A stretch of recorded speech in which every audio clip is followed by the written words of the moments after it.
And we are live. I want to thank our advertisers, Concealment Solutions, Crusader Weaponry, New Jersey Second Amendment Society, the Graphics to Go, Firearm Safety Institute, and, of course, the Firearms Policy Coalition. This is a Polite Society podcast. We're going to be recording episode 329 here in just a second. As usual, we're going to get started with our interview portion first, and then we'll get into the rest of the show. So I want to remind our listeners, if you want to comment, we'll mention your comments on the air. You can even use the Q&A app here on Google Plus or on YouTube. Just hit the Q&A icon, and we will get that immediately, and we'll answer your question live on the air. Also, if you are on YouTube and you want to just comment on the video as it's playing live, we will get that comment. It takes a minute or two, but we will get it, and we will comment on the air. So we're going to go ahead and get started here in just a second. I want to make sure the recorder is up and ready to fly. It is. All right, Gary, I'm going to go ahead and let you introduce and start it off, and okay. And John, Susan, and I will just jump in as we get going along. Cool. And then we're looking at about a 15-minute segment. So. Right on. All right, here we go. We are rolling now. Hi, and welcome back to the interview segment of the Polite Society podcast, powered by the Firearms Policy Coalition. Today, since it is Mother's Day, I thought it might be fun to talk to my mom. So we have my mom, Judy, on with us, and we're going to kind of talk about what I remember as a youth and her feelings about guns and kind of how they have transformed. Some parts of it have transformed, some of them haven't. So happy Mother's Day, Mom, and welcome to the show. Thank you very much. It's a pleasure to be here. I enjoy this. So you and I talked about this before, but basically what I remember was I felt that you were anti-guns when I was a little kid, and I guess that my interpretation was a little bit inaccurate. So let's talk about that. How you said there were guns in your household when you were growing up, but what were your feelings about guns when my sister and I were growing up? What did you think about them? Well, guns were just part of the way I felt. I felt very incompetent as a mother, and I wanted so to protect my children from never being hurt. I know there are many mothers that feel the same way out there. You cannot protect them from everything, and I think guns were just another one of those many things that I didn't want my children to be hurt by guns. And when Gary got his first BB gun, I was a wreck. I was concerned about his not being injured or maimed for life, and accidents happen. I don't know that it was just guns. I think it was just about anything that might hurt my children. And he, obviously now that he's gotten tremendously into guns and is very, very capable of managing guns and teaching guns and so forth, he is more aware, and that was his what he realized was my challenge, was part of it, was the danger of his getting hurt. Okay, all right, yeah. So I understand. I mean, it's obvious how your fears, as from a safety standpoint, may have translated to my brain as more of a just anti-gun, and it wasn't just that. It was more about safety. But, so let's fast forward 15 or so years. In my early 20s, I took you and Dad, my father, shooting. And how do you remember that going? I thought it was great. We were still living in Chicago, and we went to one of the gun ranges there. I loved shooting the gun. I loved aiming for the target. I thought all that was great. then I started thinking about the money that we were paying for the gun range, and that was going toward the National Rifle Association. At that moment in time, I was not in favor of everyone being eligible to have a gun, and that no one should be checked or investigated before being allowed to have a gun. And so I decided that I didn't want my money going to support that kind of thinking. I think there are people, and I still do think there are people that should not be given licenses to own guns. And so that's kind of how it got started. And so I didn't go to any gun ranges for many, many years. And when we moved to Texas, I have found several that I enjoy very much and have made some adjustments in my thinking. I believe that I agree that it's tough for the Rifle Association to control who is allowed and who is not allowed to shoot a gun. I understand that. But I do believe there should be rules, and that there are certain people that have either committed a felony. You know, there are certain people that have been in prison that are not ever allowed to vote again. Well, I feel that same way about shooting a gun. Well, if I could, Judy, and first of all, Judy, thanks for coming on the show. I do appreciate it. You're welcome. I'm enjoying it. Couple things I want, just as a kind of a discussion. I don't want to get into an argument. I'm not you will find we are not at all a confrontational in our approach. But couple things I wanted to bring up. Number one, if the person is so dangerous that they're not allowed to have a gun, what are they doing out of prison anyway? That's kind of my take. Is the better way to take on people that are doing bad things with guns is to keep the bad people in prison. If you are a danger to society, why are you in society? If you've proven through a crime that you are not trustworthy, why are we letting these people out? That's a very good question. But I believe that we have created rules and laws to punish people for the things that they do. Yeah. Whatever that may be. I think we are too lenient with when we start out with younger people when they're punished. We're too lenient in schools and in policing people, and so they end up back in society, and then we act as if they haven't done anything wrong and that they should be allowed all the freedoms that maybe you and I have had, that have never been in jail, have never been arrested, have never done anything wrong as far as the government or schools or whatever is concerned. So I don't have a good answer, but I do think that once you've been arrested and once you've been in prison, there is an attitude change. And I don't know why that is. I know some people come out and are better people. Is there a way to test for that? I don't know. But I don't want somebody to be eligible to have a gun that had such a bad temper that, he beat up 12 people or whatever. Well, and I just don't think that's... Yeah. On violence, I agree with you. My other issue is, and longtime listeners to the show are gonna heard this probably several times before, but yes.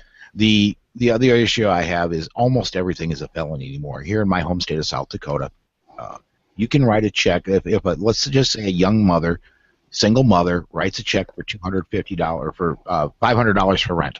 Okay, she didn't balance her checkbook very good. That rent check bounces. That's a felony in South Dakota. Anything over $250 is a felony in South Dakota. Wow. Now all of a sudden this young lady has a felony on her record and cannot defend herself from the goon of a boyfriend she's got that she gets a protection order from. Well, that's just a piece of paper. The goon is not going to be not going to be deterred by a piece of paper. She can't now buy a gun to defend herself. She's in a world of hurt because of a non-violent felony. It just... Yeah, that's true. I mean, and that's really too bad. I don't understand anybody calling a check over $250 a felony, but that's the facts in North or South Dakota. Did you say North Dakota? South Dakota. But yes, ma'am. Yes, yeah. South Dakota. But the point is, there are all kinds of defensive programs out there for we women. There is no excuse for us not to be able to take care of ourselves, protect ourselves. There's always a kitchen knife. There's always something handy that a woman can use once she's trained to learn to do that. So I'm sorry that she got caught in a bad trap, because it doesn't seem to me that that should be a felony. But does that mean she can't vote anymore? South Dakota, I believe, you are prohibited for 10 years after a felony. But my main concern is guns, and simply because that is our primary right. Let me, and Judy, I'm sorry for going sideways on you, and Gary, I know this is your thing, but I'm just I'm taking over here. I'm sorry, but I'm enjoying it, so go right ahead, because I like questioning my beliefs and the way I've made my decisions. My belief as far as firearms is, if a politician trusts you with the right to keep and bear arms, then they're going to trust you with pretty much anything else. That is, the right to keep and bear arms is the one right we have, one of two rights we have that threatens the government. The other one is the freedom of speech. Mm-hmm. And if the politician trusts you, or if the government trusts you with your own ability to keep and bear arms, then they're going to trust you with all other freedoms, because the other freedoms aren't as dangerous as both the First and the Second Amendment are to them. And so anything that limits either our First or Second Amendment right, in any way, I myself am totally against, because it gives the government more power to get into my life and to regulate what I can and cannot do in other areas of my life. Yeah, and I do hear that, and it does bother me a lot that our government is now recording phone calls and all. I mean, so much is moving much faster than I'm ready for. And with regard to gun safety, I guess in South Dakota, maybe each state has its own rules for gun very much so. licensing and very much so. Gun controls and all that. And, maybe the state of South Dakota looks at a felony differently, since cashing a check for over $250 is a felony. Maybe they look at all those things differently, and they feel that if she can go through the testing, both mental and physical testing of guns, then she should have a right to bear a gun, own a gun. I think we ought to clarify here that under federal law, anybody who is convicted of a felony or misdemeanor crime of domestic violence, or of a misdemeanor that could put you in jail for more than a year and a day, are federally prohibited from possessing a firearm. Yep. Absolutely. Some states have worked on restoration rights for people who are non-violent felons, but I think that's just beginning. When we interviewed, oh goodness, I don't remember who it was, but I remember interviewing a guest, and I know that Virginia is working on it, but there are some instances where it's 20 years before you can get your rights back. Right. I think John Pierce was who we were interviewing at that point. Anyway. Once you've been in prison, you will never have the right to vote again, is my understanding. And, I mean, that's the right to choose the person that you want to represent you is no longer available to you if you have been in prison. And I think it's different if you've been convicted of a felony, as opposed to you were in prison for 6 months. Right. Okay. But as I understand it, I may be wrong on that. I don't know what the rule is today, but at one time I thought that was, if you committed a felony and went to prison, you no longer had the right to vote. And in general, that is still the way it is. Well, I just have a hard time trying to define. First of all, I don't think there should be no rules for people to own a firearm. As much as I know you're right in America. Well, your right in America is to vote too, but if you cause that right to be taken away from you, then is there any recourse for you to go to the Supreme Court and try to get permission? Is it possible in your state to do some kind of work to get permission to own a gun if that's what you want to do? I don't know. And I don't know if a gun is the only thing you can use to protect yourself or to defend yourself. The only thing, no, but it is the most effective thing. Well, it's the fastest. That's true. There's the inside your home. You can, there are the most effective thing, from my opinion, for home defense is a good shotgun. The most effective thing for defense of yourself in public is a concealed handgun. There's just no what else there is so far down the list from the effectiveness of being able to, of a trained person being able to use their weapon, their firearm, is the rest of the effectiveness. It just goes way downhill. My personal opinion is the number one most effective thing you got that you can use to defend yourself is your brain. And right. Second to that is only second to that is a handgun. And if you get into a position where you are not where you're, how do I put this? If you get in a position where something bad has happened despite your best efforts, the best thing you can use to get out of it generally is a firearm. And that's why I believe every person, it's an inherent right that every person has the right to defend themselves, and every person has the right to use whatever tools are available to do that. And I do hear you, and I do understand that, and I do agree with you. But I don't know if I kind of agree with you. What I was saying earlier is, if I had a gun and I was in a situation where someone had broken into my home or whatever, I would anticipate that I would still, because of my personality, would still try to convince that person that they shouldn't steal from me and that they shouldn't break in and that they should pull themselves together and find another way to make a living. Yeah. And I would end up having this gun ripped out of my hands and I would be killed.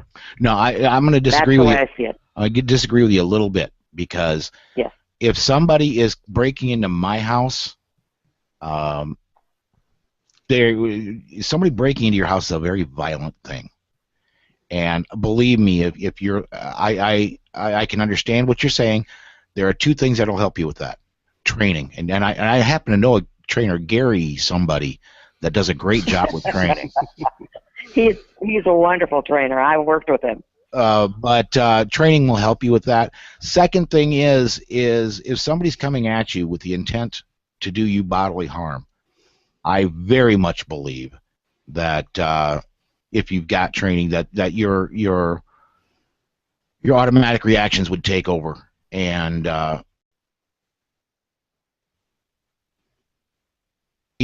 couple weeks, we do a segment called a defensive gun use segment. We get national stories all over the country, sometimes all over the world, about people that use guns to defend themselves. And there are a lot more stories that we see where the good guy takes the gun that the bad guy brought to the situation and uses the gun against the bad guy than we ever see. I have not yet seen a story where a bad guy takes away a gun from a good guy and uses it. The instances are just so far the other side. It's an old argument from the 1970s and early 80s that the anti-gun groups who are using is you don't need a gun because the bad guy will just take it away. Well, actually, the data goes the other way. That's great to know. That really is great to know. And I would hope that would be the way I would react. I just am a talker, as you can tell already in 5 minutes.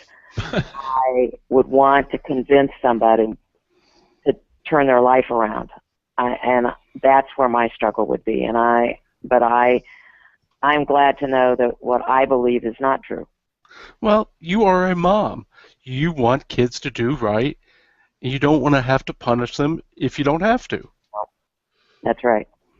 Well, and I think I being my mom, you've heard a lot more of the positive effects of firearms ownership, but what we're hearing is a lot of the kind of thing we hear from the anti-gun argument is I like a lot of anti-gun people will say, I know I can't own a gun because I was so mad the other day, if I would have had a gun on me, I would have blown somebody's head off. And they say things like that, and they think that's how gun owners are.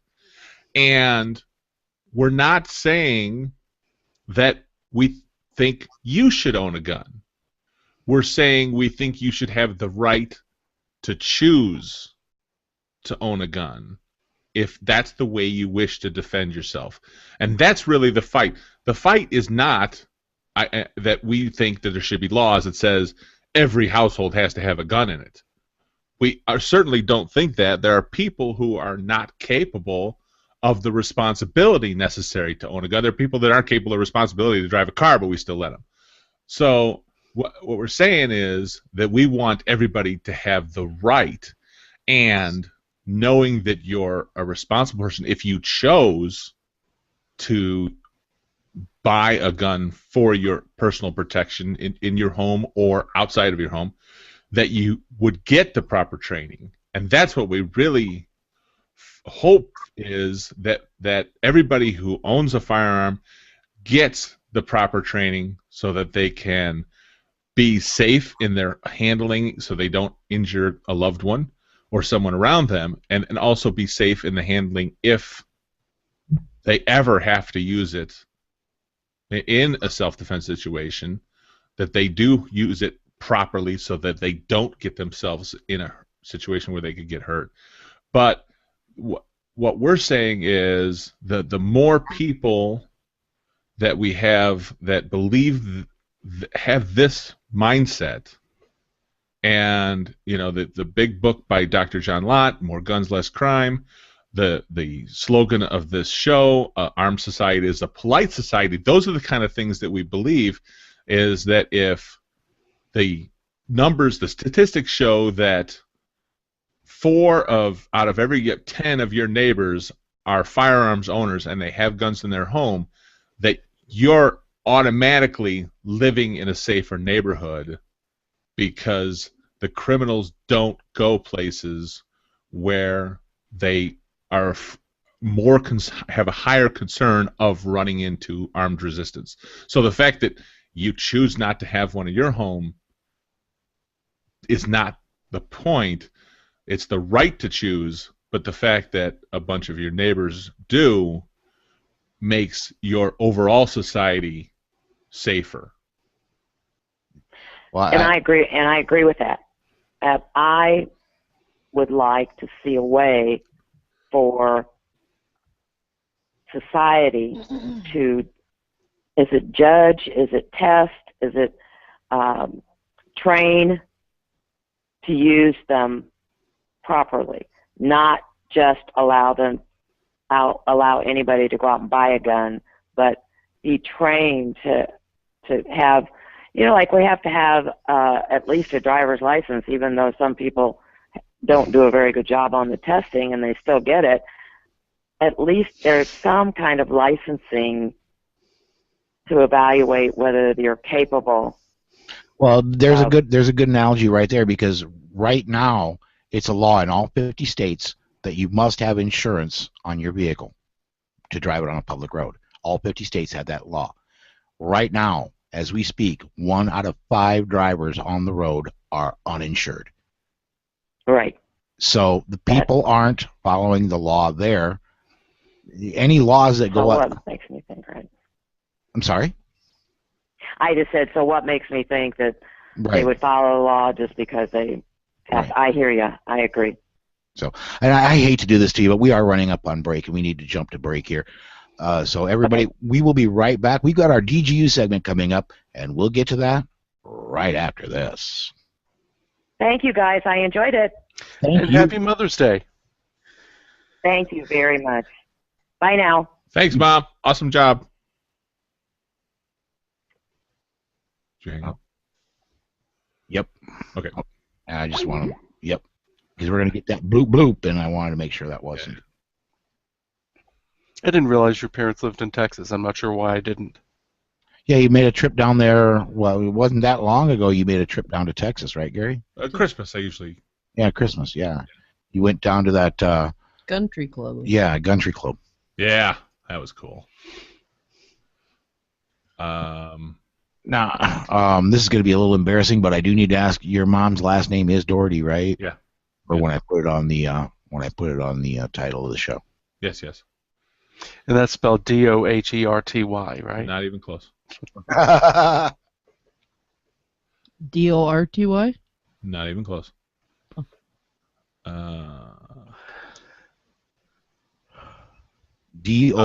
Doordee is how it's pronounced. Doherty. When you had me, we recorded your promo for the show, and I had Melissa coming in. You sent me an email that said, you know, that the whole script was written out, Uh-huh. and you put Doherty as the pronunciation. You sure it wasn't Tee? I'm almost. Okay. I believe you. Anyway, that's how I had her pronounce it. I mean, if you, should probably go re-record it if that's not correct. My sister and I don't even pronounce it the same. It doesn't matter. Okay. I've heard it both ways. I've heard it all ways. And with your spelling, I'm sure you heard of Doherty. That's really the correct Northern Irish pronunciation. It's more like Doherty. It's like a rolled G. Mm-hmm. Oh, good Lord. Okay, are we ready? Ooh, somebody even went in and is in. Oh, Gary's the one that's Moment. the intro. All right, somebody needs to do the strap on. Susan, you're up. I'll change it. Okay. Ain't strapping nothing on. You're strapping in, not on, baby. You said strap on. I did because it was one of the funniest things I've ever heard on the Polite Society podcast. Paul lost his mind when Gary said that. Not this Gary. It goes back farther than that. It goes back to Toby. Oh, okay. And oh my God, that was so funny when that happened. Okay. All right. Make sure, yep, everything is queued up, ready to fly. Coming in 5. Hi, and welcome to the Polite Society podcast, presented by the Firearms Policy Coalition. We're recording this one live Sunday, May the 10th, 2015. I'm Paul Lathrop. I'm John Richardson, and we'll talk about a rock star who says we need to fight back against ISIS terrorists. I'm Gary Doherty, and today is Mother's Day, so we're going to interview my mom. So climb aboard. Strap in. And hang on. Episode 329 of the Polite Society podcast starts right now.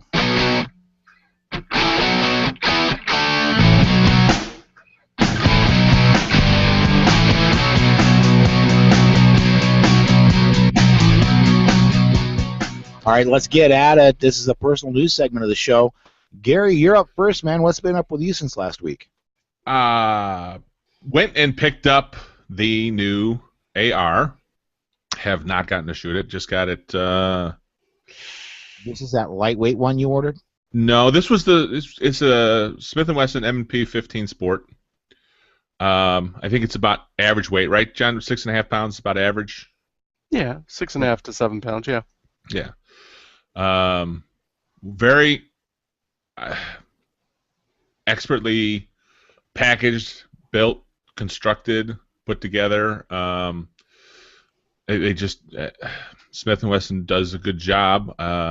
Bought a couple of handguns from them and this rifle, and not so great on the box, but it was a great price, so I wouldn't have expected a fancy hard plastic case that comes with some ARs.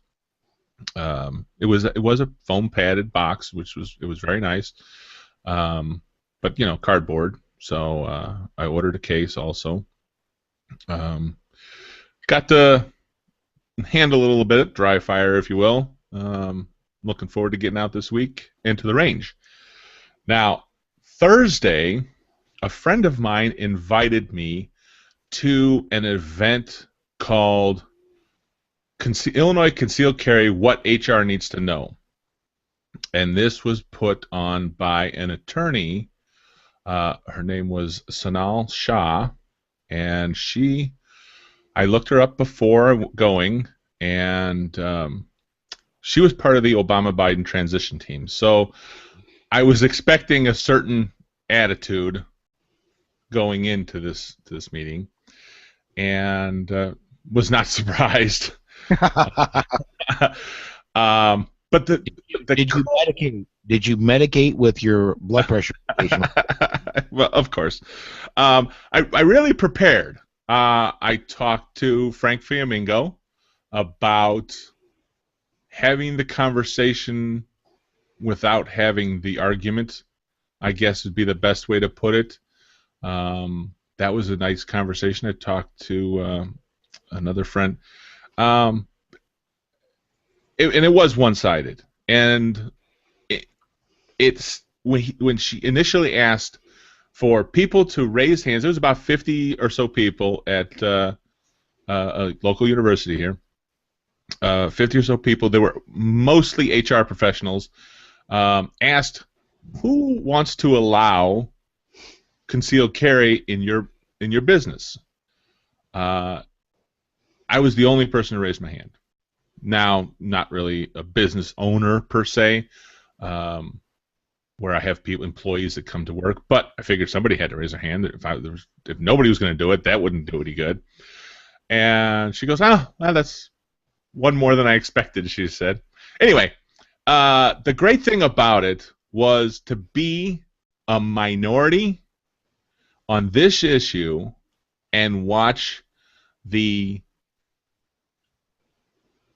pro-gun control, gun-afraid people have this conversation, not being afraid of... I'm a big person, so when I have a one-on-one conversation with people, they may be afraid to have a forceful argument or disagreement. In this situation, like I said, it was what I thought initially was 50-1 as far as our opinions, and she quoted a statistic that said, now this blew my mind when she said it, so brace yourself. She said that they surveyed businesses that allowed concealed carry and businesses that didn't allow concealed carry, and said that if you work in an employee in a business that allows concealed carry, you are 6.8 times more likely to die. I got to say bravo to you on that one. Well, you may imagine that my hand flew up so fast that I punched a hole in the ceiling tile, and it was still a 10-foot ceiling. I said, are you telling me that you're 6.8%, or 6.8, not percent, 6.8 times, 680% more likely to die at a business that allows concealed carry? This is die from a firearm, or are we talking about forklift accidents and choking and whatever? and she started to stammer on this. I don't remember the details of the statistic. Da, da, da, da, da. So anyway, it was really interesting. I think if I wasn't there, nobody would have challenged this statement. Everyone went, oh, guns are bad, and they would have moved right past it. And so that was very interesting. The other really interesting thing was on my way out, somebody grabbed me and said, I really appreciate you speaking up, because if you hadn't have been here, nobody would have said anything and challenged that. He goes, when I heard that 6.8 times statistic, I didn't believe it. I said, but you wouldn't have said anything, right? And he said, no. And that was the thing. He goes, I really appreciate that you said something. He goes, and I don't think you realized that you had a lot of supporters here in the back of the room. I sat in the front row. He goes, I don't think you realized that you had a lot of supporters here in the back of the room. I said, yeah. He goes, it's a good thing that you did speak up. And da-da-da. So anyway, I'm talking too much, but it was just an awesome situation to be in that I don't think most of us have been in, where we're in a room full of, like I said, 50 people that are all mostly anti-gun, and to hear that conversation and to be there for that conversation, because we hear the media and we hear the anti-gun groups and their speakers, but this was just the general public based on their views from the mainstream media, not the research things. So it was really, for me, it was a really neat experience to hear that conversation and to be able to interject a little bit of different opinion where that conversation would not have heard that otherwise. So maybe I changed one person. That makes me ecstatic. There you go. That's a victory. Even if you just do one person, that's a victory. Absolutely. Yeah. And you know, that 6.8 times more likely statistic, and I say that in parenthesis or quote marks, that would have been passed on by the other HR people to their bosses, to the organizations for which they work, saying, well, this is why we cannot have concealed carry in our organization, because the expert I heard said you're 6.8 times more likely to die. We can't be having that. Right. Yeah. And one thing that might come to, I'm thinking the reason you're 6.8 times more likely to die, if that's a true statistic, is that, well, there employers that are going to allow it are employers that are already in a high-risk situation, like taxi drivers, like people that work in convenience stores, people that have to be in high-crime neighborhoods, people, that are doing dangerous jobs anyway. Whereas, they probably looked at for the non-fatality side, they probably looked at accountants in, high-rise offices where you're not. I mean, don't get me wrong. I'm not saying that accountants in high-rise offices never face danger. Everybody faces danger at one point or another. The statistics say everybody does, but statistically, an overnight clerk at a 7-Eleven is going to have a lot more dangerous interactions during their work shift than will a accountant in a high-rise office. Sure. Right. But like I said, the way she stammered over the answer, I don't even think it was just firearm deaths. I think it was all deaths, and that statistic was... Oh, sure. Okay, sure. I see what you're saying. Like I said, I immediately questioned that they died by firearm, and she couldn't even say yes or no to that. So it would be interesting. She didn't have the study. She just had this random number. So we would really need to dig into this to look at the study itself to see what these businesses were, what types of businesses they were. But you're right. I mean, but I don't even think that they died from firearms. I think they were just high-risk businesses, and they monkeyed with the numbers a little bit. But I don't have the study to even know that for sure. Okay. The question is whether or not there was even a study. What did they maybe I'm thinking it's a made-up number. and I'm going to be blunt about it. It's just like, well, 40% of all handgun sales are done at gun shows and privately. It didn't prove it that way in Colorado when all sales had to be go through a background check. Yeah. Well, Exactly, because like in Illinois, all gun show sales are background checked. There are no private sales at gun shows. So, yeah. Where did those numbers come from? I don't know. Well, let's go ahead and move on then. John, you're up next, man. What's been up with you since last week? Well, this Friday afternoon, I played hooky. It was a beautiful afternoon, sunny, a little windy, but sunny. And I went to our local Wildlife Resources Commission range, and I got to test out my new ultra-lightweight AR-15 and my Ruger LC9S Pro. Cool. I'm going to say you do have more felt recoil with a very lightweight AR, but even still, it wasn't bad. I tried, I did some rapid fire after I sighted it in. Generally able to stay on target easily. I was only firing it using a 1-power red dot at 25 yards, but I put 25, 27 out of 30 into the A zone on a USPSA target, so I think I did okay. Nice. It did run into some trouble with the feed from the magazines.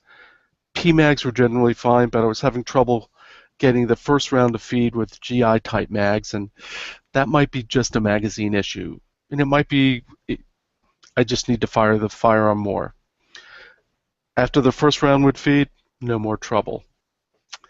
As far as the Ruger LC9S, I ran a box of ammo through it without any failures to feed or to eject.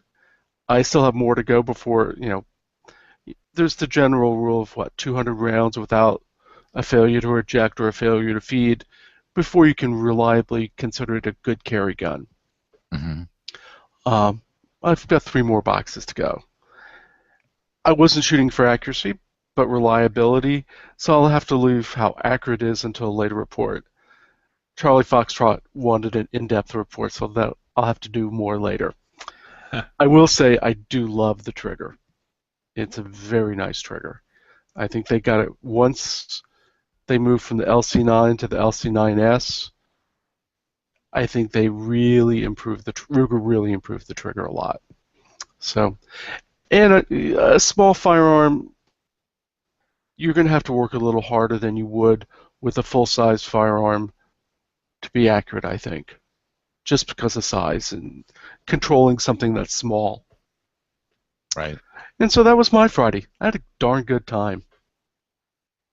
Very, very cool. Well, with me, I got home early on Friday. I took most of Friday off.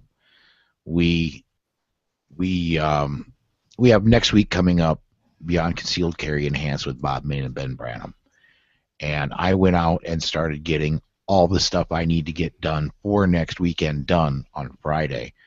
I've got quite the list that I got to get taken care of, and all but one of it is all totally knocked off, and we're ready to go. But spent Friday running around getting things done. Went to local sporting goods store, Shields, and picked up ammo. Got actually a fairly good deal on ammo.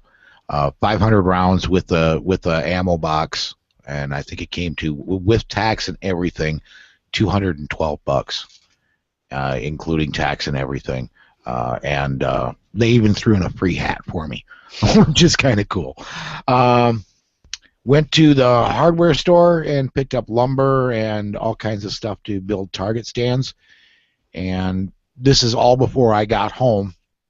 I parked the truck, got in the pickup, went to see my sweetheart where she works, and then went to go do my errands. And when I got home, I had gotten into a little bit of a bind. I'd ordered the range we're at will not allow us to use steel targets. We have to use paper targets. And when they finally came down with that decision, I ordered paper targets. And I'm not going to mention the place where I ordered them, but they were a very good price, even though the price had gone up since the last time I bought targets. And I waited, and I waited. And I finally last Thursday got in touch with them and said, I called on the phone and said, hey, I ordered these a couple weeks ago. I have not heard anything. I've not seen anything. What's going on? Oh, we should have emailed you. We're sorry. Those are on back order. And I'm thinking, paper targets on back order? Oh, cardboard targets on back order. So I canceled the order, and I am going to mention this business. I went to letargets.com. I did not order on the website. I went and called them up, and a really nice young lady, a real person, answered the phone. She said, yeah, we've got that in stock, and she was able to talk me through everything that I needed, and because I wanted to get those stickers that have shot IDPA targets before. There are stickers you can put on these targets that are the exact same color as the cardboard, so that when you're shooting after you taped your target up, you cannot see where your previous shot hit, like you can if you use just regular tape. And I ordered all that, and not only I ordered it Thursday, Friday morning, by the time I got back to my house, just shortly before noon, the targets were already delivered. FedEx had already put them on my doorstep. So I would just like to recommend, if anybody wants targets, especially IDPA, USPSA kind of targets, letargets.com. They don't provide, they're not a sponsor. This is just a free plug for them. They do an amazing job. And they told me 2 to 3 days delivery. It was here the next day by FedEx. So really, really good response from them. Also want to mention couple other things here. I own gp2as.com and the corresponding Facebook page. I've owned them for quite a while. I started them up when I was doing some public speaking on behalf of gun rights before my schedule got totally blown up, and I just don't have the time. And I don't have the time to put towards GP2AS. I haven't contributed myself to either of those sites in forever. And so I'm looking to see if somebody wants to take it over. I am not looking to sell it. If somebody wants to take over both those sites, I will give you control. I want to make sure you know that there are expenses to these. That website is not free. If you take control, you will take responsibility for the billing, and you will pay the billing. I'm not going to be continuing to pay for something that I'm going to be stepping away from. If you're interested in taking over GP2AS, the website and the Facebook site, email me, Paul at politicsandguns.com, and we'll have a conversation. Finally, before we go to break, I want to remind our listeners that we've been trying to raise money for some additional equipment to live stream GRPC 2015 down in Phoenix. We do have a GoFundMe page set up. We got a $1,200 plus target. We're about halfway there. We're almost to $600. I haven't plugged this on the show lately, but we're getting to the point where we really need that equipment because I've got to be able to test it out, and Phoenix is coming up. Phoenix is in September, and here we are in early May. So I would appreciate it if you've got the resources and you're willing, go to GoFundMe.com. The link is in our show notes and is on the Facebook page. Please contribute if you can. This is something, the equipment I won't be able to come up with myself. So if you've got the ability, please check that out and contribute if you feel like it. So we are going to go ahead and step aside to break. When we come back, we've got our news segment, and we'll get to that news right after this.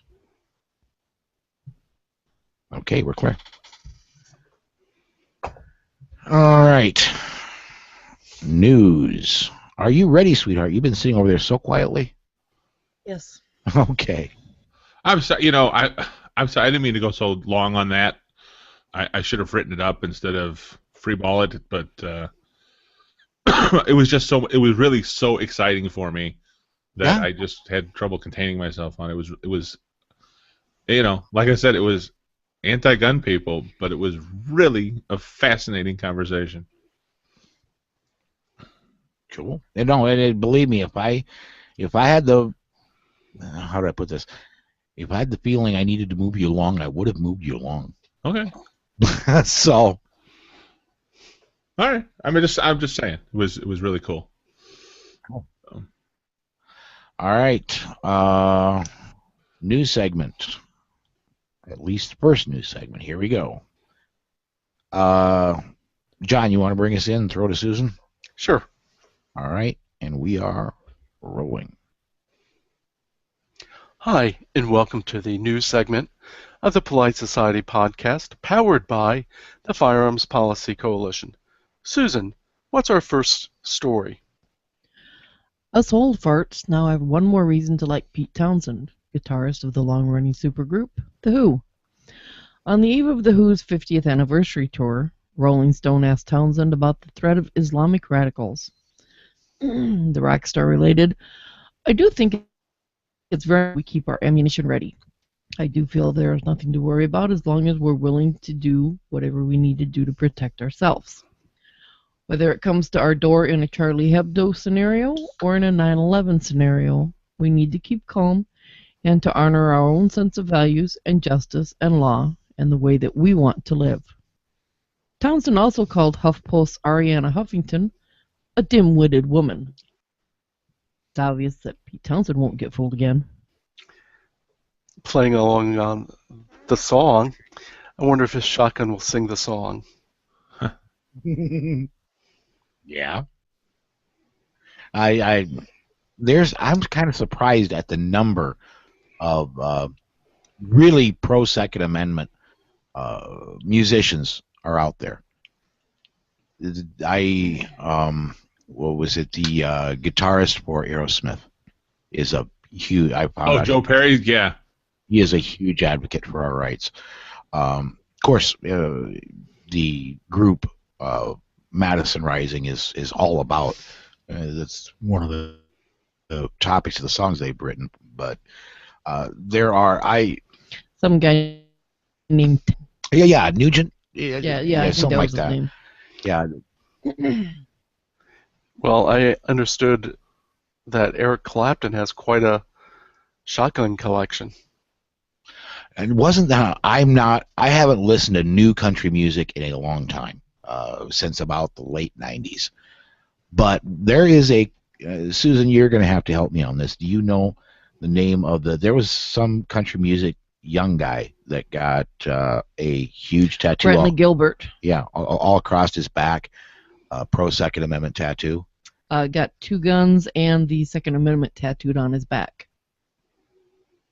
That's I'm telling you, a tattoo, that's making a statement. And this went from shoulder blades to waist.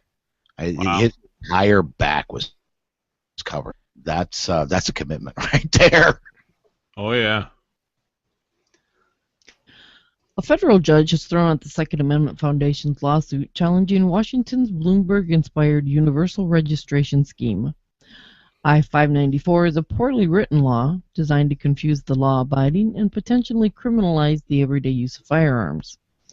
There is no agreement in the arena on how this vague law should be enforced, if at all.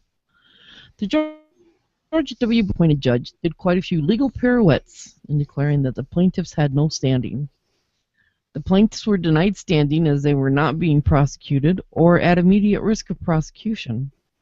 The fact that gun owners in Washington were intimately affected by the overbroad law was ignored. By the judge's logic, a citizen would need to be charged with violating the law before they would have standing in court.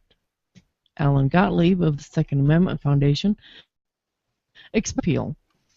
It is mind-boggling that a law-abiding citizen evidently must put their civil rights, not to mention their clean criminal record, at risk before a court can rule whether a law is constitutional, Gottlieb observed.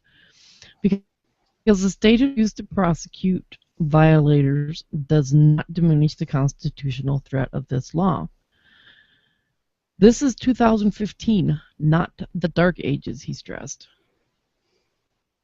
Gottlieb and his legal team will continue to pursue justice in this case. You know, I think if it was anything other than firearms, the judge would have probably let the case go to trial based on the vagueness, which is what they were challenging it on. Right.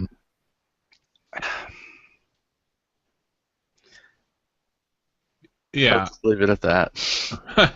Yeah, absolutely, John. I mean, I was speaking with another very strong Second Amendment advocate in another state, and basically he said, and it was a May issue state, and he said, really the only way for this to get changed is for me to announce that I'm going to carry, go through the process, apply for a permit, go in front of a judge, say self-defense. Judge says that's not a valid reason.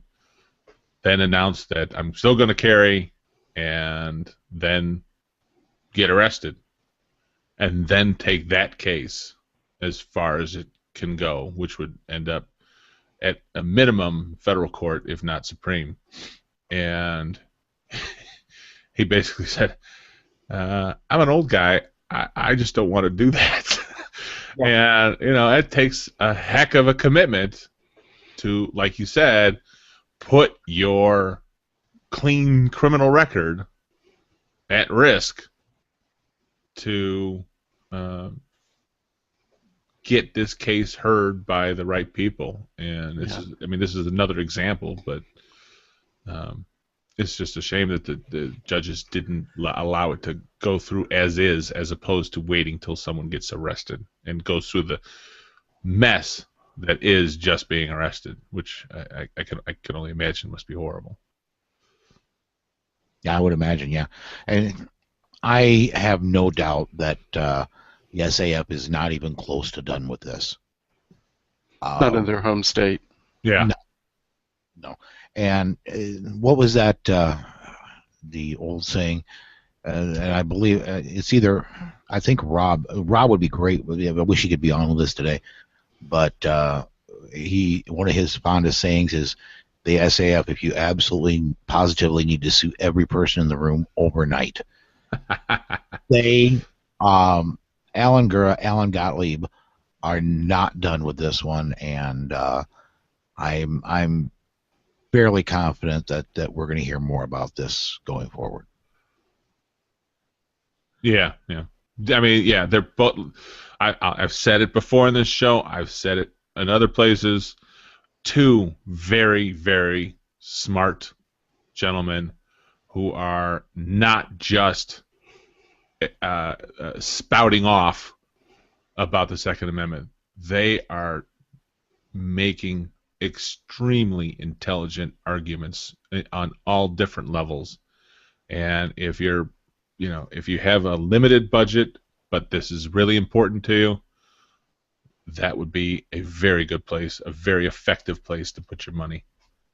And just to go ahead and plug them a little bit, their annual fee, if you want to become a member just for 1 year, $15. If you want to become a lifetime member, and I am a lifetime member, it's $150. Right. It's so you can do a lot of good with the SAF for not a lot of money. Bloomberg's universal registration mischief has surfaced in another state.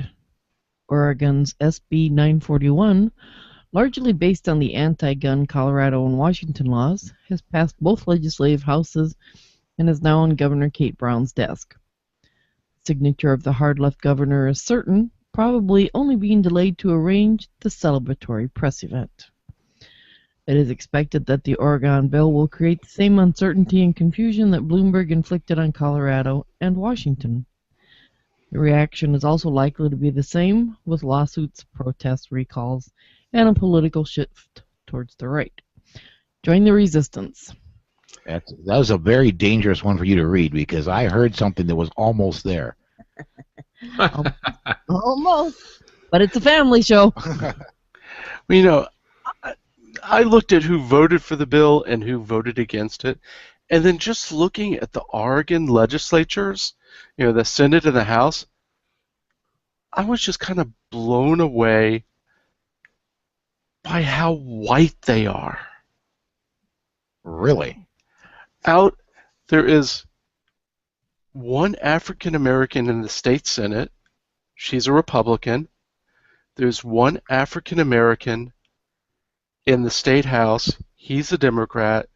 And I count 2, maybe 3 Latinos. And that's it. No Asians. And I'm like, if this had been the South, Eric Holder and Loretta Lynch would be after us. And then one of my, I made a comment about this on my blog, and somebody said, well, it's because they actually had a constitutional amendment passed in like 1859 that blacks were forbidden to live in the state of Oregon, and they did not repeal it until 1927. I'm like, you've got to be kidding me. But you look at them, and they're kind of like, just look like a lot of people moved from California. No offense to California, but I think the Speaker of the State House was originally from Berkeley. I won't say too much more. Not much more is needed to be said.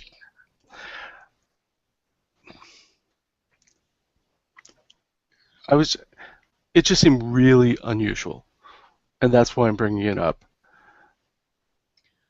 Many have noted that salt water seems to cause insanity. That certainly explains coastal Washington, Oregon, California, New Jersey, and Miguel Gonzalez of Florida. Hey, Miggy! Landlocked Oklahoma is exhibiting significant signs of sanity in passing a bill that would allow trained personnel to carry arms on school grounds. Excuse me. The Oklahoma House voted in favor of legislation allowing a school district's Board of Education to designate a school employee to attend an armed security guard training program or reserve peace officer program and pay for the training. The legislation has only to be signed by Governor Mary Fallin for it to become law.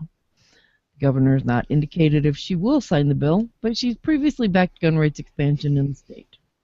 Hopefully Sooners will soon be able to actively protect their most important treasures. Every state where it's been passed where people can legally carry in schools, there's been a zero issue. And I certainly hope that Oklahoma follows suit here very soon and joins the club.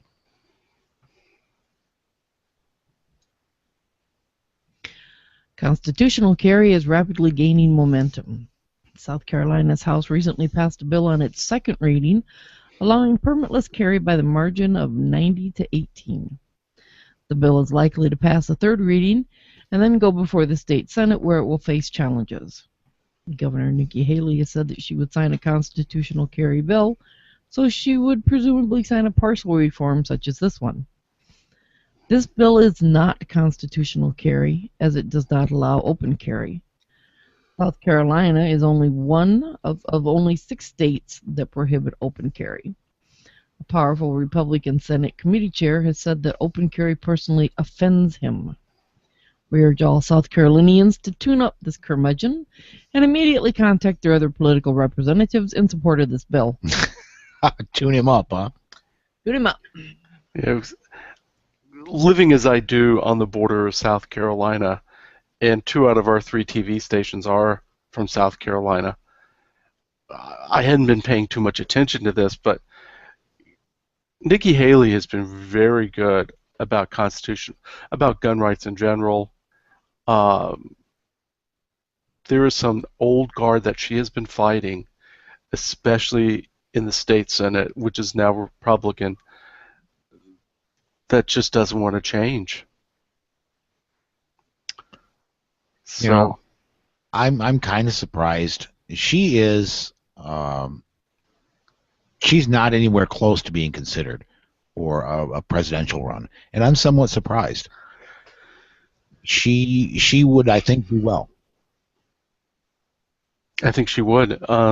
She's articulate. I think people who don't know her would be like, what do you mean she's Indian? Her parents are Sikhs. She is an Indian American, just like Bobby Jindal. Mhm. And who would have ever thought that South Carolina would have an Indian governor and a black U.S. senator? That's a Republican. Mhm.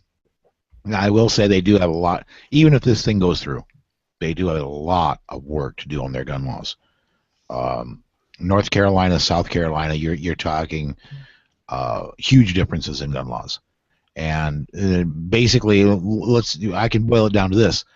North Carolina accepts everybody's concealed carry permit. South Carolina accepts almost nobody's. So, but they got work to do. Hopefully, this isn't the end of the work. And like the story said, this is not going to Governor Haley's desk anytime soon. It's got to get through the Senate first. Yeah. Let's go ahead and we're going to do this. We're going to step aside to break. We've got some more news to come up. Yes, Gary, we've got a ton of news. And we'll get to that news right after this.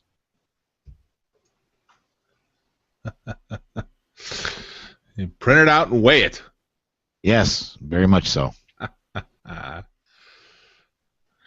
All right. Gary, you want to bring us back in? It's your turn, man. Right on. Rolling. Welcome back to our second news segment of the Polite Society podcast, powered by the Firearms Policy Coalition. We were in South Carolina. Susan, let's hear about North Carolina. Bloomberg's astroturfing demanding moms swept up all the hoary old platitudes when they visited the North Carolina legislature this week. Their panties are in a wad over a bill to remove the sheriff's criminal background checks of pistol permit applicants. The sheriff checks are an unnecessarily expensive step as they duplicate the federal automated NICS background checks. We urge all North Carolinians to immediately contact their political representatives to support HB 562. You might also ask your sheriff why he opposes it. I'd like to expand a little bit on this. Well, first thing, some of the newspapers said there were up to 3 dozen demanding moms there. I've seen the pictures.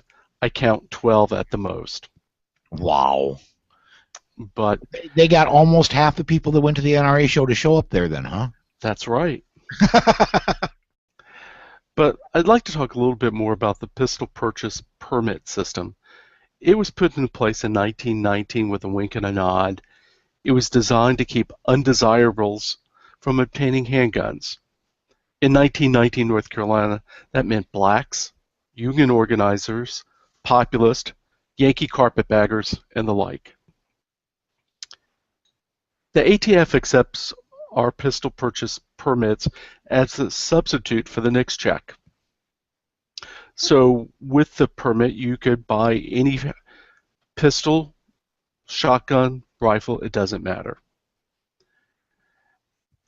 The Charlotte Observer did a study in 2013, and they looked at just one county, and they found over 60 people who had been issued pistol purchase permits who are now prohibited individuals. The problem is these permits are good for 5 years from date of issue. And until a change made just 2 years ago, sheriffs were not required to go back and keep track of the people who they had issued them to. So if you had been issued, you were clean, you got issued a pistol purchase permit, you hadn't bought anything, and then down the road you committed a felony, while you were awaiting trial, you could go and buy a firearm. And the firearms dealer would say, I've got the pistol purchase permit. Sheriff says you're good to go. I don't have to call the NICS system. And he would sell you, or she would sell you a gun. I really think that the objection that some sheriffs have to ending the permit system, which they're never going to admit, is that they're going to lose a source of revenue separate from what they are given by county governments. They will say, well, sometimes we know more about the people in our county. In a county of 800,000 to a million, that is ludicrous. But if you have every pistol sold, other than people with North Carolina concealed handgun permits, costing $5 as a permit, that can add up some real money. So there you have it.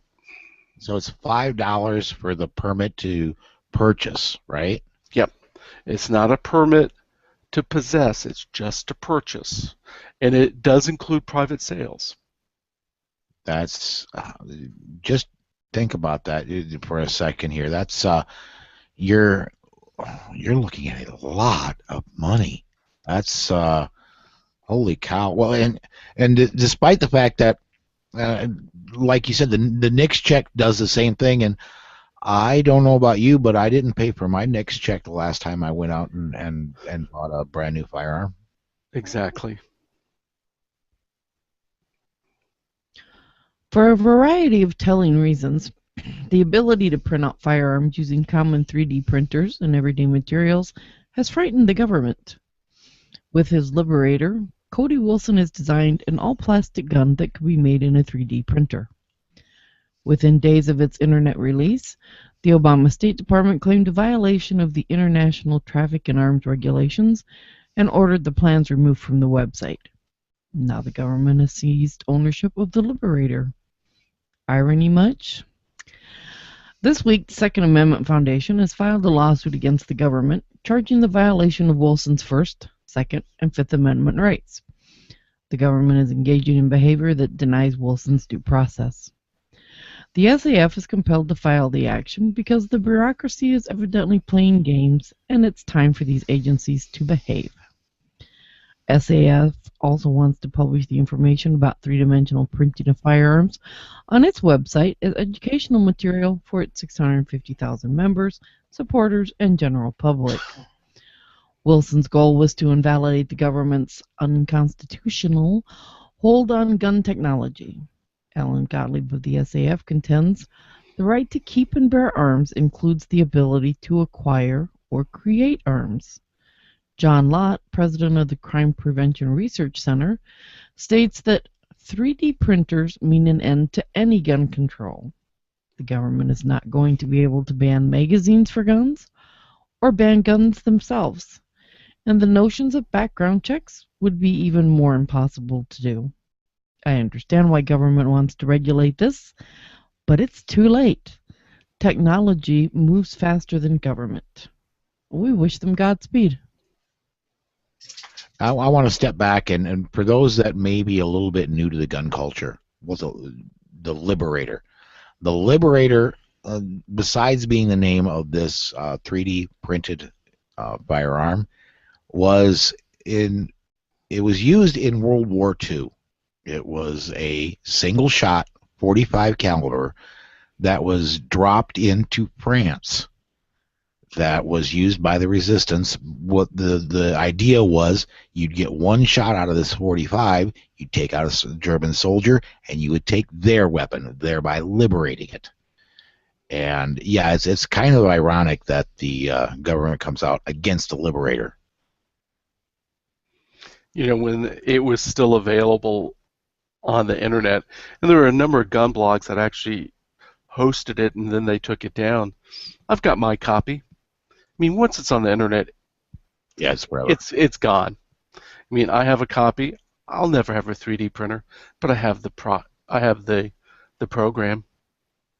You don't think you'll have a 3D printer someday?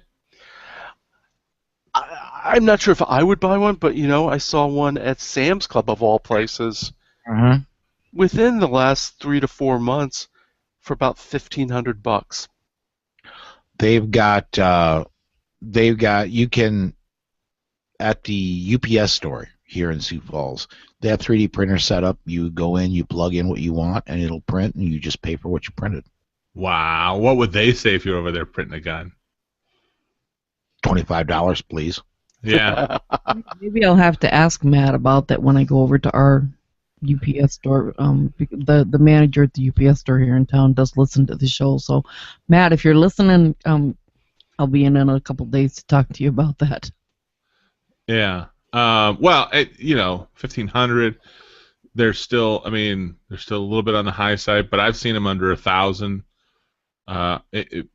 The way technology and the cost of technology has been coming down, a year or two from now, $500 or less for sure. I don't. That may be a little quick, but yeah, I see it going to 500 or less. I you look at back in computers themselves. Yeah. The cost of computers and printers, the speed goes up, the capacity goes up, the price goes down over time. I used to build computers when I lived in San Diego, Right. and I could build a desktop computer that would do the basic, what most people need. It would get on the internet, it would do minor gaming, it would do basically what the person needed, and I could do it for about $200. And you can now buy a Chromebook that way outperforms everything I ever built for much less than $100, and it'll work just fine for you. I do see it going that, and right now they have 3D printers right now that don't print with plastic. You can get a 3D printer that prints with metals, and now that's gonna cost you $1 or $2 more than $1,000. Right. But the fact is, the technology's out there. Reverend Jesse Jackson, his Rainbow Push organization, and the Demanding Mommies held a demonstration outside of Chuck's Guns in suburban Cook County, Illinois. Between the gun prohibitionists and a counter-protest by members of the Illinois State Rifle Association, there were about 100 people there. Jackson blamed the violence in Chicago on full-auto AK-47s and other such full-auto weapons, saying, "There's no place in the city streets for AK-47s. There's no place for full automatic weapons. Street gangs are more well-armed than the police are." We don't know where Jesse gets his facts, but of the 125 murders to date in Chicago, none were committed with a full-auto firearm of any sort. We won't go into the fact that full-auto weapons have been regulated by the National Firearms Act since 1934. Yeah, but back in the 20s, the full autos, that's what Jesse's worried about, is those coming back. Oh yeah, somebody getting a Tommy gun. Uh-huh. Yeah. Mm-hmm. Mm-hmm. It's ridiculous. It's just, it's like that statistic that I talked about earlier, 6.8 times more likely to, full auto, you know what that means? Lots of dead people. It doesn't, but... And it's got that shoulder thing that goes up. And, but, just spew out some junk, and, you're Jesse Jackson. The media listens to you, because if they don't, you'll call them a racist. And now, we're going to hear his quote repeated over and over again, and, the uninformed will go, oh, wow, we really do need more gun control. We can't have full auto guns on the street. And it's just how these horrible things happen, and people's perception happens. And I don't deny that maybe some gangs do have full auto, but I don't think they got them legitimately. No, not at all. No. I would say that would almost have to be a stolen thing, although I'm not a machinist. I don't know how easy it is to convert a AK to a full auto. I know they were designed as a full auto gun when Kalashnikov designed them, but I don't know how easy it is to convert one, honestly. I just don't think there's that many gang members with access to a machine shop. What about the Latin Kings just smuggling something from Mexico? Yeah. Right. Absolutely. Yeah, it's let's use some scary words, and then everybody will think we need to do something, and doing something is not necessarily, doing something, just anything, is not necessarily better than doing nothing. All right, let's go ahead and move off to our gun quotes. What's our gun quote this week, Susan? The supreme power in America cannot enforce unjust laws by the sword, because the whole body of the people are armed and constitute a force superior to any band of regular troops. Noah Webster, 1787. true. There's where there's almost half the population is armed, and we were looking at this earlier today. Susan and I were to an unrelated topic, but we were wondering how many of the population are currently serving the military and how many are veterans. Less than 3% of the citizens of the United States are currently serving in the United States military. Less than 10%, or actually 7.8% of the current citizens of the United States are veterans. So, yeah, the standing army, there is one. Yes, in my opinion, the Founding Fathers didn't want one. However, the U.S. Army doesn't stand much of a chance if they decide to take on the U.S. populace. So, all right, let's go ahead and step outside to break. When we come back, we've got our interview segment and then DGUs after that. Hang on, everybody. We'll be right back right after this. Well, that's a new one. We're going to step outside to break? Yeah, it's raining. I need a little bit of a shower. Raining. The sun's coming out. There you go. Cool.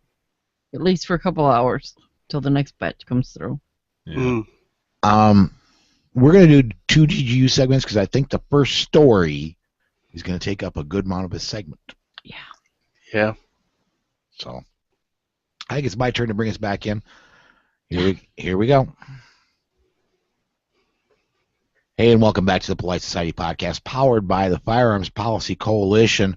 This is our DGU segment, the first, I think, of 2 we're going to have today. We got a bunch of DGUs to go through, a ton of them. And what's the first one, Susan? This week saw terror come again to American soil. 2 ISIS-affiliated terrorists sought to kill hundreds of people who were expressing their free speech rights by drawing the Prophet Muhammad. The attack was stopped cold, ended by a policeman with a tremendous amount of bravery and skill, and a commonly available pistol. A 60-year-old Garland, Texas traffic cop responded to the gunfire that wounded his partner.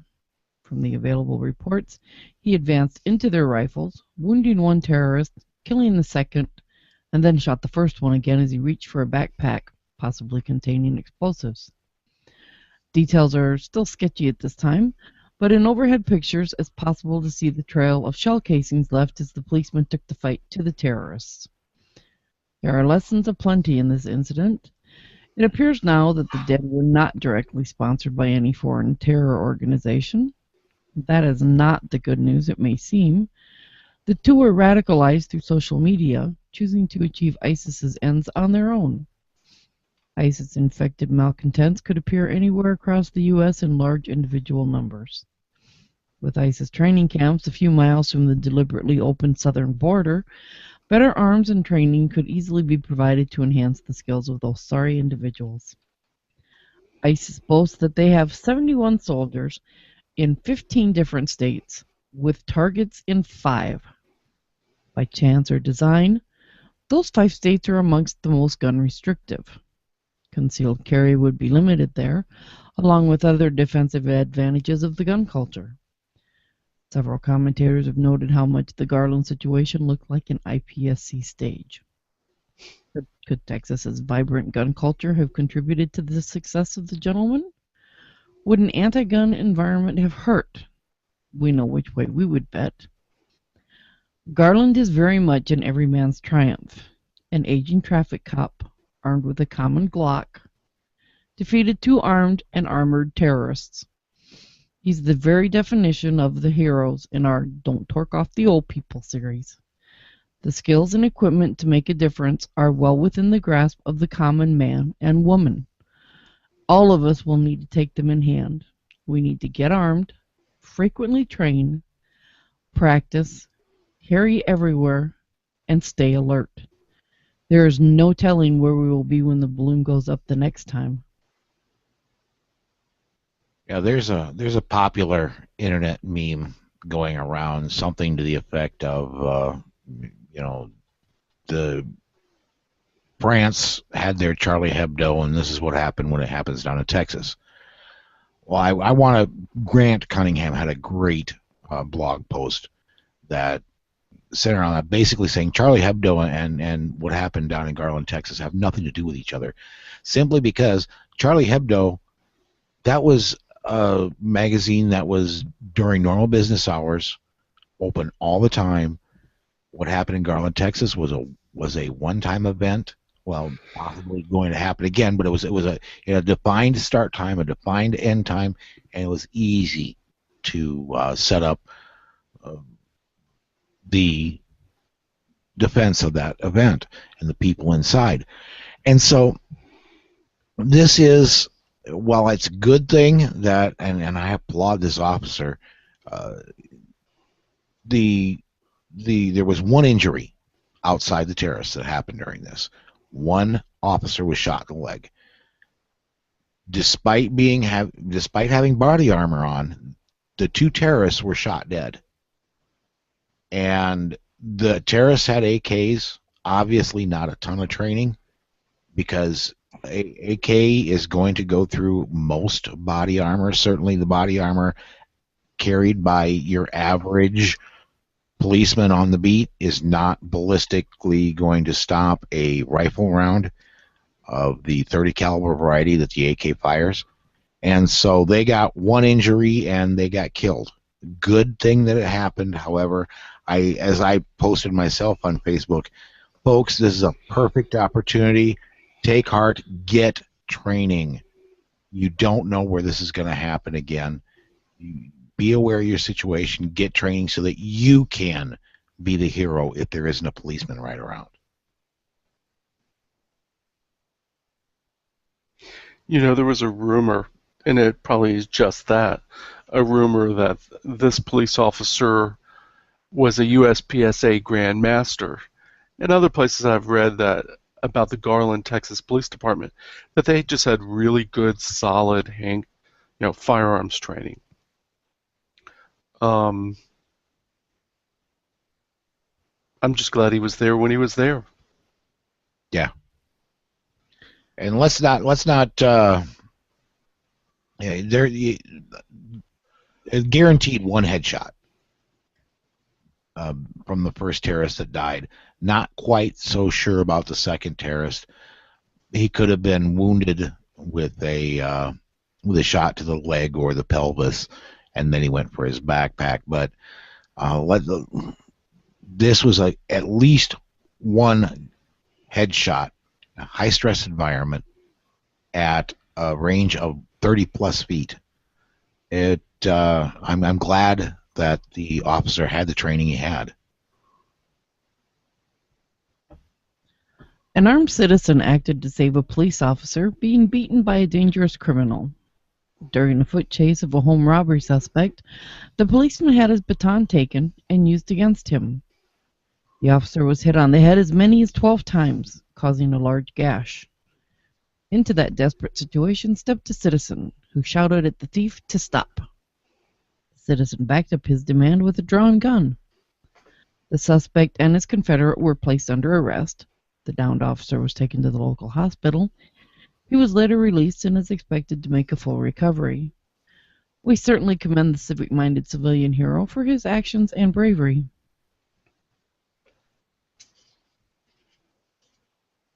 This is a great case of we back up the police. I would hope that anybody that sees a policeman getting attacked would step in and help out if the situation warrants. A case like this, I read the entire story.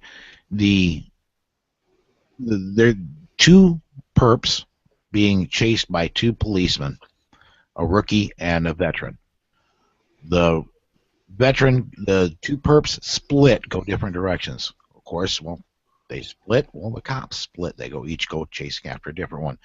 I don't know how it happened that the policeman lost his baton, but thank goodness there was a good person with a gun there.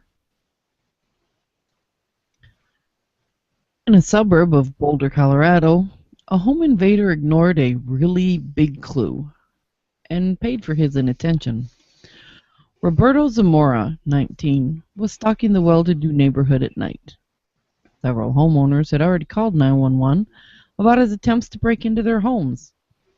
The house he finally chose for his adventure was odd, as it had a trophy visible to all, a magnificent elk head mounted high on the wall. Most would have taken this as a clue that the house had a firearm, along with someone who knew how to use it.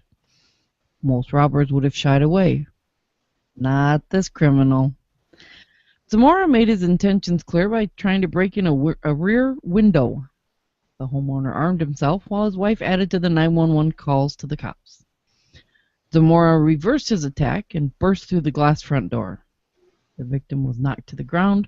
There was a struggle, a shot, and Zamora fell dead with a single bullet wound to the chest. The homeowner and his wife spoke to 911 again. The owner calmly told the dispatcher he had shot the suspect.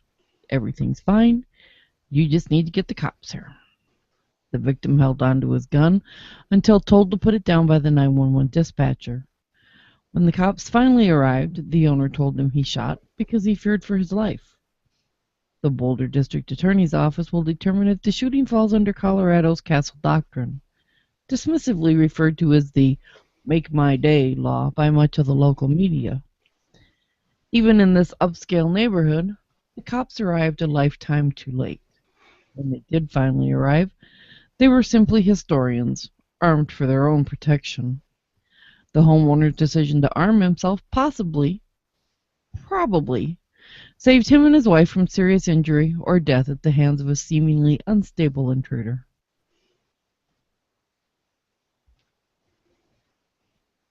You know, I think I saw the picture of the house, and it's got these big picture windows, and you just see that huge elk head up there, and it's like, yes, it's just his interior designer put it there. Yeah. Elk don't fall over from heart attack very often. So if you got an elk on your wall mounted like that, chances are you probably took it hunting. Yeah. Especially in Colorado, Yeah. which is elk country. Although they do, I believe it or not, I've taken an elk myself, not with a gun though. I took it with my semi-truck and took about half the front of the semi-truck off with it. Yeah.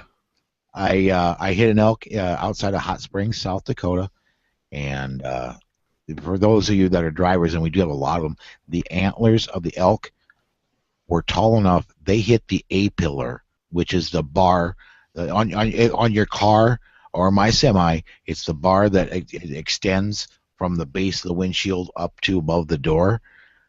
The antlers of the elk were tall enough on a semi-truck. It dented the A-pillar. Right. Yeah. But how was the meat after you hit it? It believe it or not, it got away. Wow. It took out the left part, the driver's side of the hood, hit the A-pillar, and part of the antler had broken off and was on the ground. But the elk itself ran off, and the police never found it. Wow. The initial armed citizen police contact is fraught with danger, especially when shots have been fired and the adrenaline is screaming in everybody's veins. A Hollywood, South Carolina homeowner was shot in the neck by responding deputies when he failed to put down the firearm in his hands. Deputies were called to the home by reports of an ongoing armed home invasion. They observed two cyclists pedaling away from the scene, but naturally focused on the man at the back door with a gun. In the first confusing seconds, the man was ordered to drop the gun and then shot by a deputy when he did not comply. In the ambulance, the homeowner said he had been in a gunfight with two men who escaped on bicycles. He had been on the phone with the 911 operator for about 9 minutes, but dropped the line to defend himself.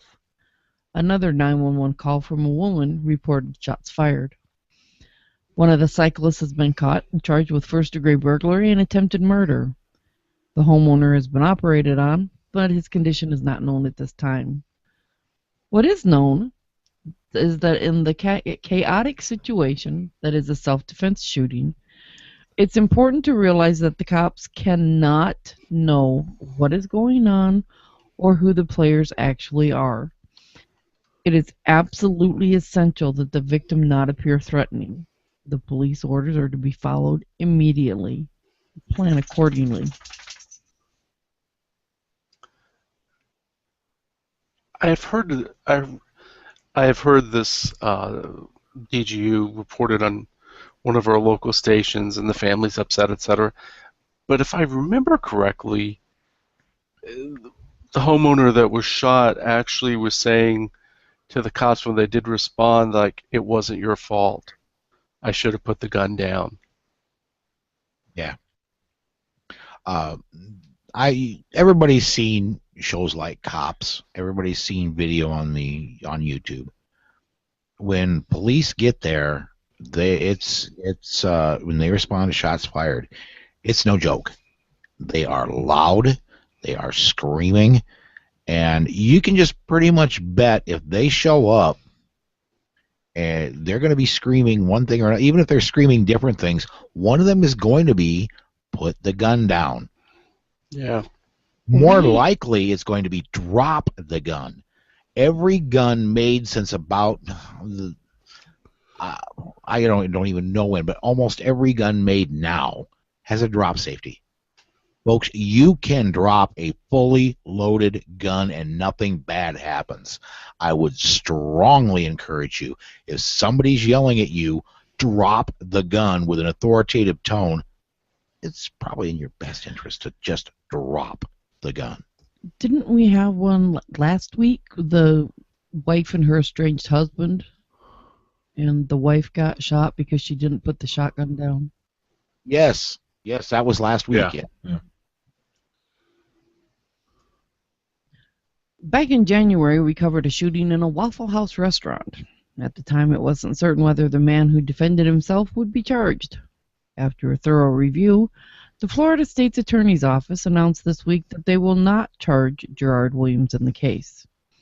There's video of the shooting that was released, and it looks as though Mr. Williams was going by the book after the shooting. Even to the point of after the shooting and the danger had passed, he laid down his gun and called police.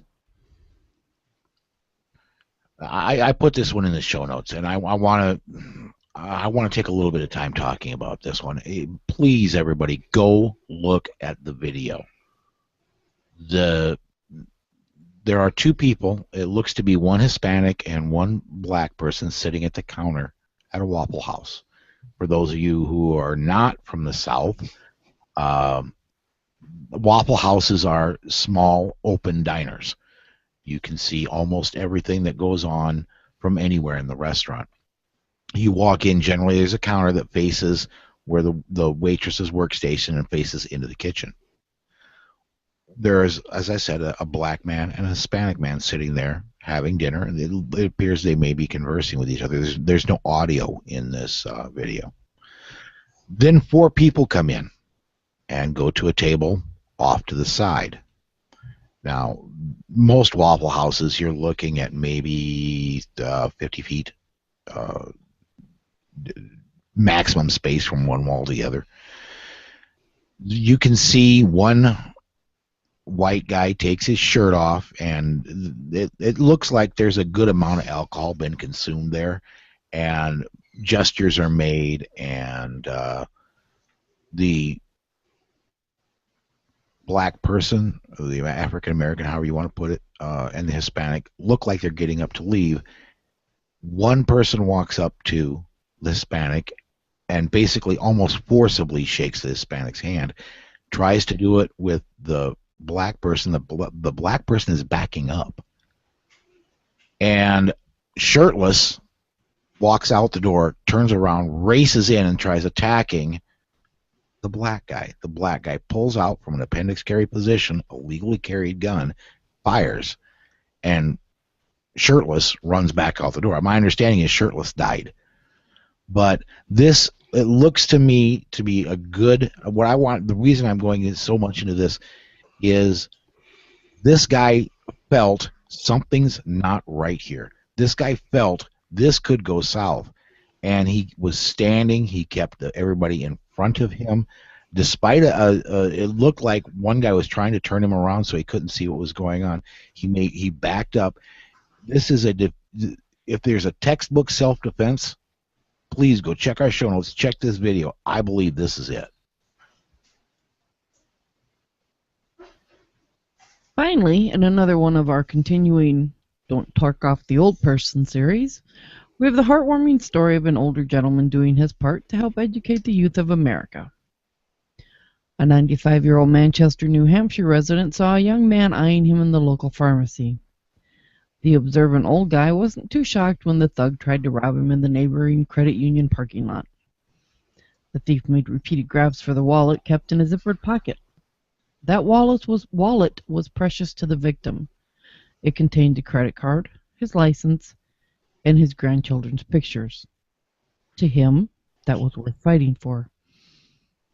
Did we mention the old guy was a World War II veteran, a soldier, and had fought on bloody Okinawa?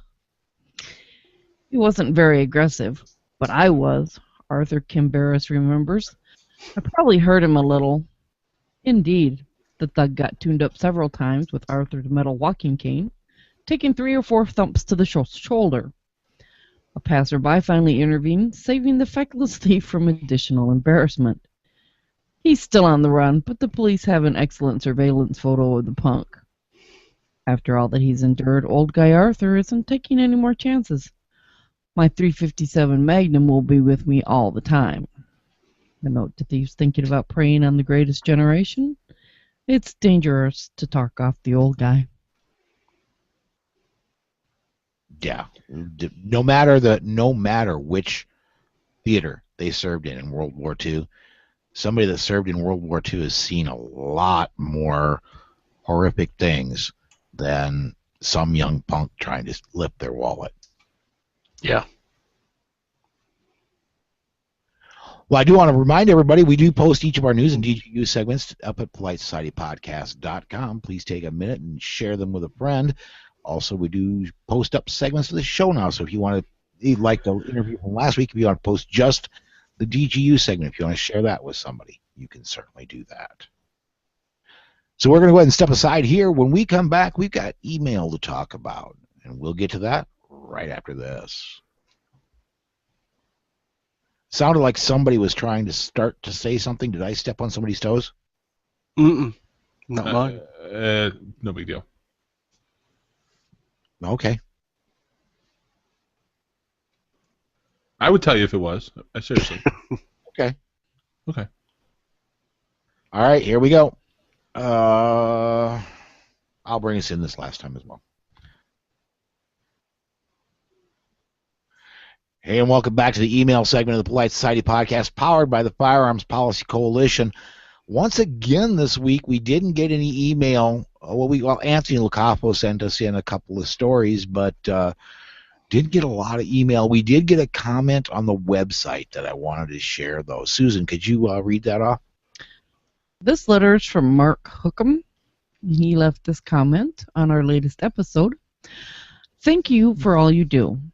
I live in Minnesota, and I've heard my guys from the Minnesota groups on your show, Andrew Rothman. I actually listen to your show over and over.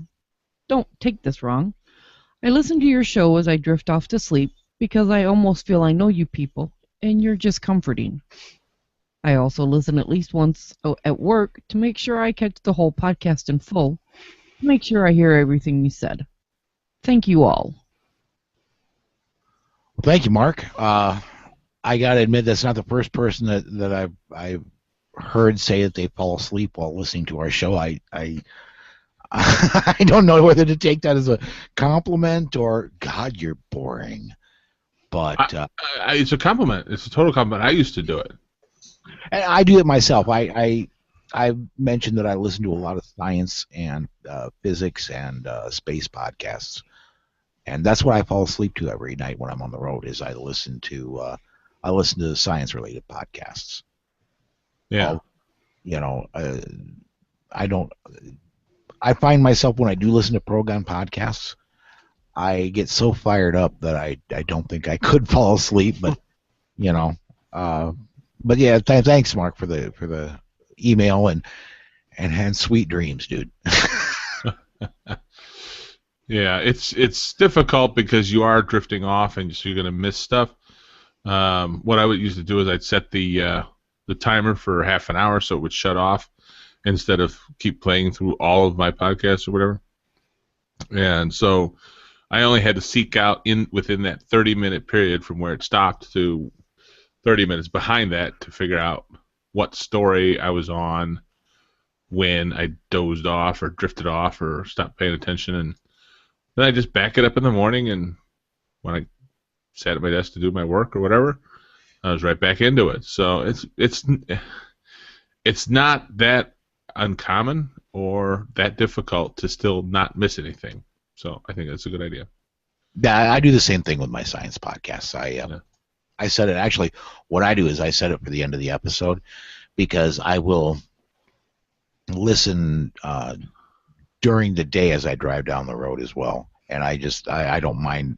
I like picking up on everything they talk about. So I will go ahead and... and sometimes when you listen to it that second time, you pick up on stuff that you missed the first time, and you're like, oh, I didn't hear him say that. Yeah. Mm-hmm. Believe it or not, I listen to our show, but I don't fall asleep to myself. But I listen to our show as I drive down the road, and I listen to it as a listener does. And I will the reason I do that is to make sure that one final check to make sure all my editing worked and that everything came out the way it was supposed to. Nothing was missed. Nothing that was supposed to hit the air got laid out. There's nothing he has to apologize for. Exactly. And that's happened in the past. But I kind of lost my train of thought there, but sorry. That's okay. No, I listen to our show as a listener does as we drive down the road, and I have found times when I do not remember saying what made it to the air. Nice. So, well, Rob did want us to mention one of his Slowfax blog posts he made this week. He wrote about the Seventh Circuit decision that we covered last week, and he extrapolated that the ruling could force people to buy guns as a majority opinion in the Pew Research show poll that we also talked about, that people feel safer in the home when there is a gun in the home. They used opinion in the decision, but they used a minority opinion. Therefore, the wrong opinion was used, and it could be turned to force those that do not believe in guns to possess them. Now, that's a very, very short synopsis of his column. Go ahead and read it for yourself at slowfax.wordpress.com. John, what do you got off your blog you want to talk about, man? Well, Congressman Mike Rogers of Alabama has offered an excellent amendment to the act which funds the Department of Defense. He is proposing that the approximately 92,000 1911s that the government still has in storage, and which cost them about $200,000 annually to store, be transferred to the Civilian Marksmanship Program for sale. I think this proposal is worthy of our listeners' support. Of course, you have to meet certain marksmanship standards and be a member of a CMP-affiliated club to purchase anything from the CMP, but I'd much rather see these guns come out of storage, go to people who will buy them and appreciate them, and in the meantime, raise some money for marksmanship training. I mean, we are supposed to be a country of riflemen, but other than the Revolutionary War Veterans Association and CMP, there's not as much organized programs right now making us a country of riflemen. So, yeah. But anyway, this post and others can be found at onlygunsandmoney.blogspot.com. I haven't seen that one yet, John. I'm looking forward to it. I think this is cool. The M1 Garand that they've been selling, and once again these 1911s. I started to think about how much. This is a slight side note, but we're spending $200,000 a year to store 40-year-old 1911s. How much money is the government paying for storage for old stuff that doesn't need to be saved. I think it's great that the CMP is going to take over selling these and get them back into the public's hands. There are collectors out there that would be into this. These guns have a history, and I think it's cool. But really, how much money are we spending just on storage? Yeah, I think you're right. Now, I've also heard other people suggest, well, if they're going to do this, there's a lot of M16s, M16A1s, M16A2s. Yeah, somehow I doubt the government will get along to that.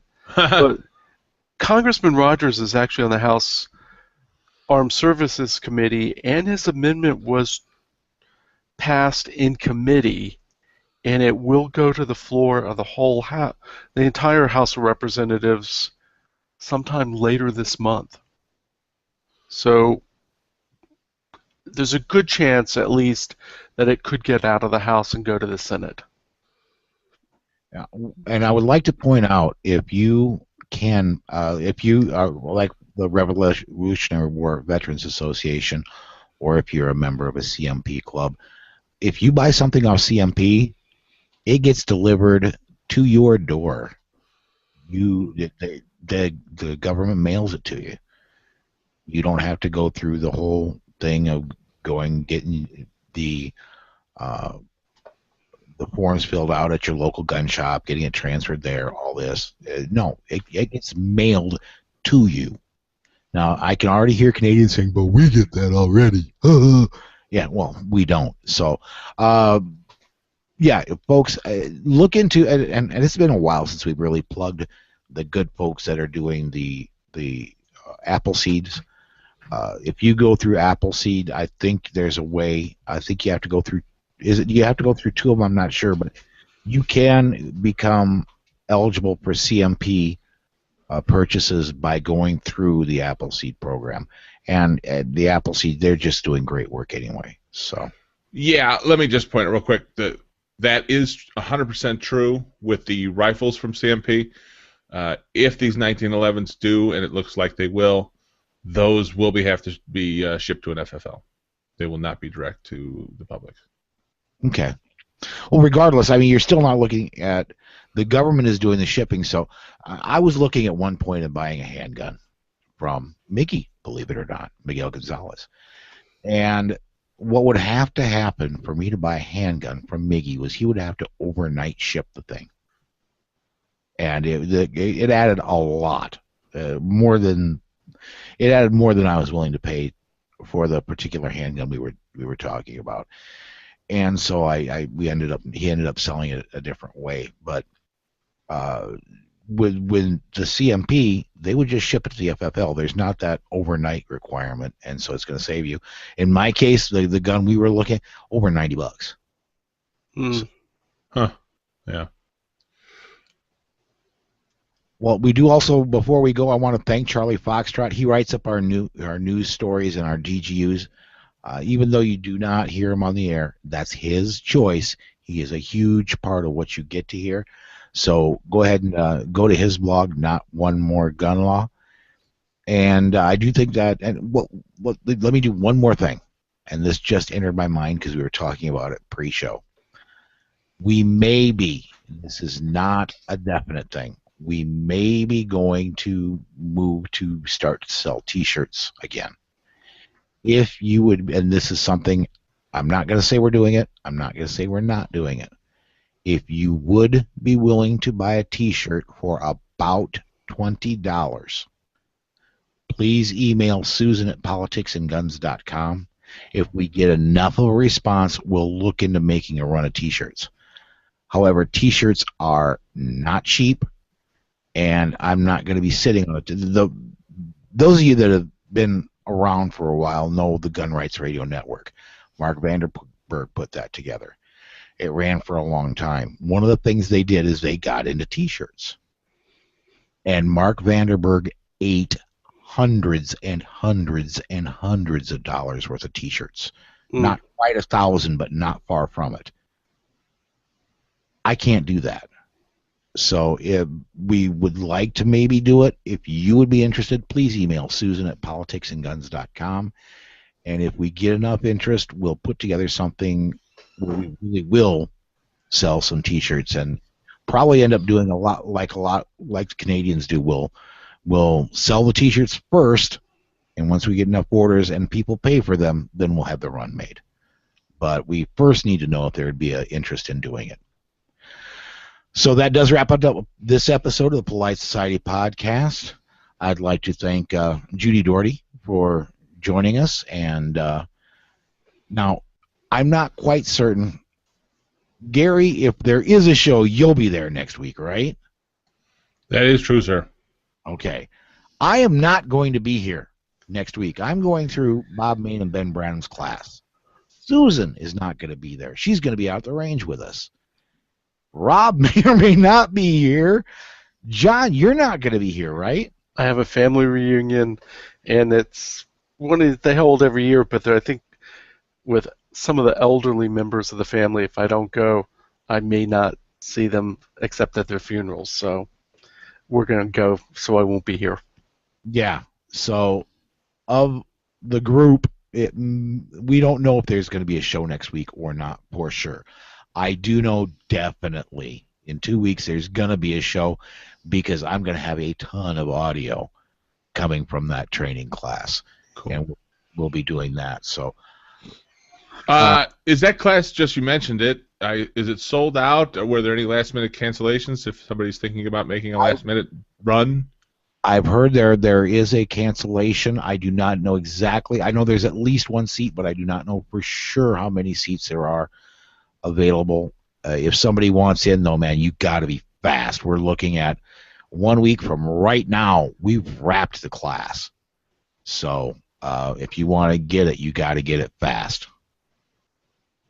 Cool. I just was checking. Yep. Am I going to see you here this weekend? Ha. I wish. Okay. I really, really wish. But probably not. All right. Well, we're going to go ahead and step aside then, everybody. Until next week. Stay safe. Be aware. And we'll see you down the road.